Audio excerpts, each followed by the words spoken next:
Well, guys, welcome back to the hillside. And if you can't tell, we have had our first couple days of really hard frost.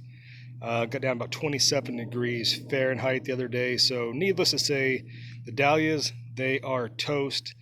They are definitely dead. Going to sleep for the winter.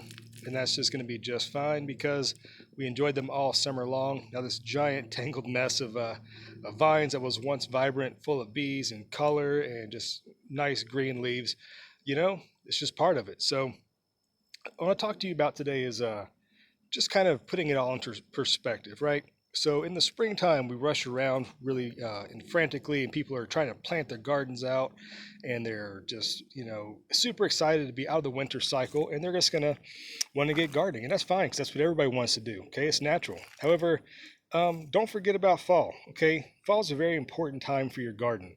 And when, like I said, you put it all in perspective, these plants grew all year long. Okay, they've been absorbing nutrients from the ground. They've been storing their nutrients in their leaves, creating flowers, creating seeds, etc., etc.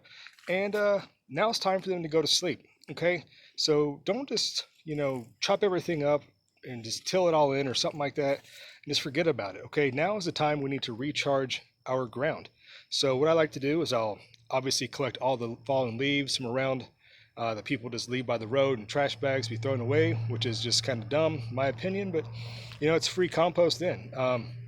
I have access to well-rotted horse manure from the stables that's not too far away from my house here.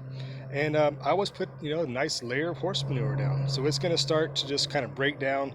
It's all going to be part of that cycle of returning nutrition back to the soil. Aside from the soil regeneration soapbox I'll get off of, now is another time in the fall to really just kind of reflect what grew well, what didn't grow well. Was there a plant that maybe needs to be transplanted? Because fall is a fantastic time to transplant bushes, fruit trees even, or just perennial flowers. Okay, now is enough time that they can be transplanted, established, and also be ready to pop up. Springtime comes around and they're going to continue growing.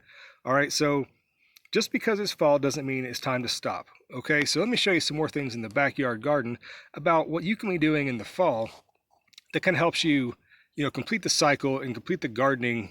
Just keep everything in perspective. Okay, let me show you something else back here.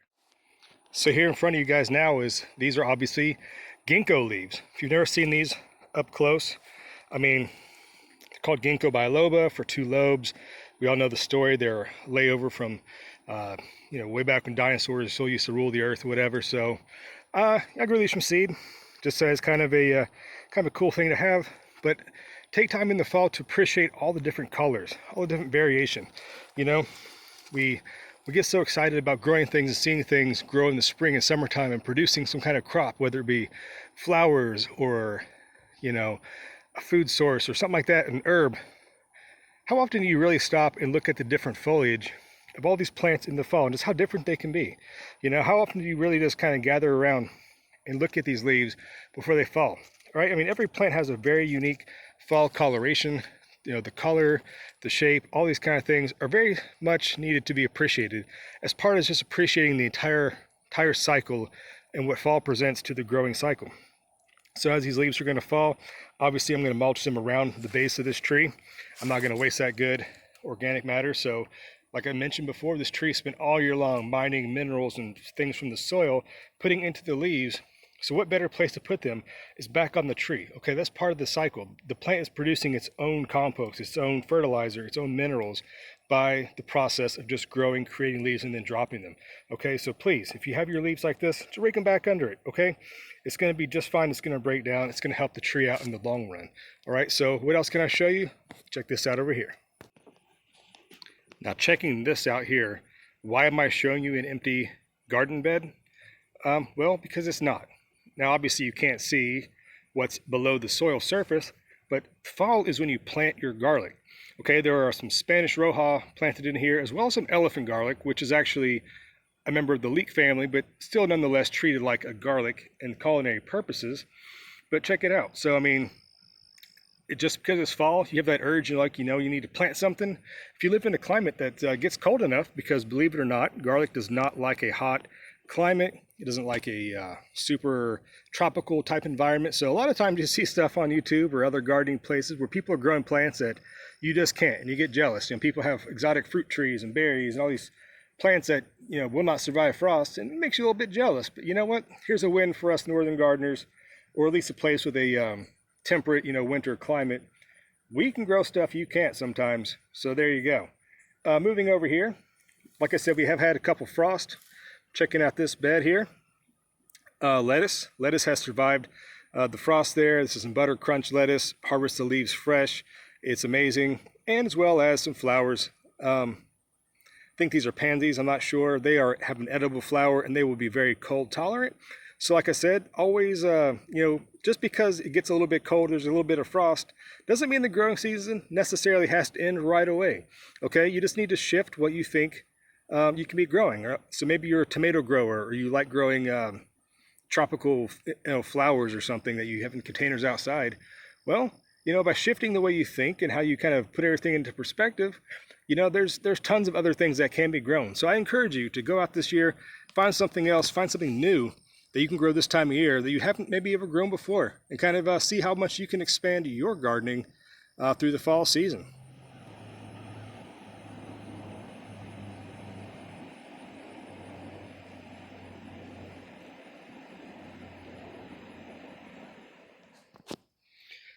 You know, as we close out this year, 2021, of the summer and now the fall gardening season, it's often people are affected by the seasonal depression disorder because, you know, you're being cooped up inside and things like that. It can be quite depressing. You know, a lot of people really want to be outside in their gardens and it brings them happiness, and they can't, and it can affect them. You know, we've all been there. So just remember, because the season's coming to an end doesn't mean that all seasons are over. You can grow indoors. You can start things from seed indoors. You can, you know, watch other gardening shows. You can do a lot of things to keep yourself active and keep things growing. Okay, so don't give up. The season is not over. There's still plenty of things that you can grow. There's still plenty of things that can be produced. And there you go. So I just want to kind of wrap it up with that. Just remember, things go in cycles for a reason. And because this cycle is coming to an end, like these zinnias right here, they were beautiful. I started all these from seed, direct sowed, and look at them now. They did their wonderful growing. Now today is the day I'm going to pull them out. Might try to save some of these seeds right here from them because they're really easy to save and just propagate for next year. So if you want to learn how to do that, please, tons of videos on that. Definitely do check some of those out. But there you go. So I'll go ahead and wrap it up here with this kind of, not really a final episode of fall, but just a kind of little wrap up to kind of put everything back into perspective. And remember, next year is a new year. Find some new seeds. Try something different, you know, experiment. You know, why it's no fun to grow the same thing over and over and over again, is it? I mean, there are so many thousands and thousands of plants. And if there's this particular type of plant you like to grow, maybe it's something as simple as tomatoes or peppers or something, find something new. There are literally so many varieties out there. I prefer heirlooms myself because I want to save these old time seeds for that flavor, and just because I know they'll, you know, grow true from seed the next season. But yeah, so give it a shot. Give yourself a break. You know, these plants grew all year long. They're going to sleep. It's okay for you to take a little break yourself. You know what I mean? You don't need to be out here every day just killing yourself. These plants are giving you a sign. Now's the time to rest. Now's the time to regroup, prepare for next year, and hopefully next year brings you better growing, happy days, and a good life. All right, from the hillside here, guys, we'll catch you next time. You guys enjoy. I'm going to go cut some of these old flowers up, put them in the compost, and start the process getting ready for next